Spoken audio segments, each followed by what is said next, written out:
এক এলাকায় কতগুলো ইঁদুর থাকতো। একটি বিড়াল সেই ইঁদুরদের উপরে অসহ্য জুলুম নির্যাতন করত। বিড়ালের এই জুলুম নির্যাতন সহ্য না করতে পেরে সমস্ত ইঁদুর একত্রিত হয়ে মহা সমাবেশ ডাকলো। তখন সকল ইঁদুর মিলে বলতে লাগলো, আমরা আগামীকালকে সবাই একসাথে ওই বিড়ালটির উপরে হামলা করব।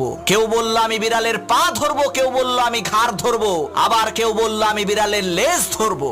এমন সময় ইঁদুর সর্দার সমস্ত ইঁদুরদেরকে লক্ষ্য করে বলল, ভাইয়েরা আমার, আপনারা সবাই বলছেন বিড়ালের হাত ধরবেন, পাও ধরবেন, মাথা ধরবেন, ভালো কথা, কিন্তু বিড়ালের ম্যাও ধরবেন কে?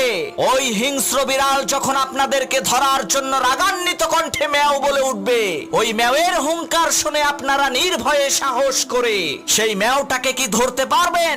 তখন কোন ইঁদুর আর কথা বলে না। এতগুলো ইঁদুরের মধ্যে একটা ইঁদুরও বিড়ালের ম্যাও ধরার সাহস পেল না। তখন ইঁদুর সর্দার বলল, বিড়ালের ম্যাও ধরতে না পারলে তার সাথে যুদ্ধে লিপ্ত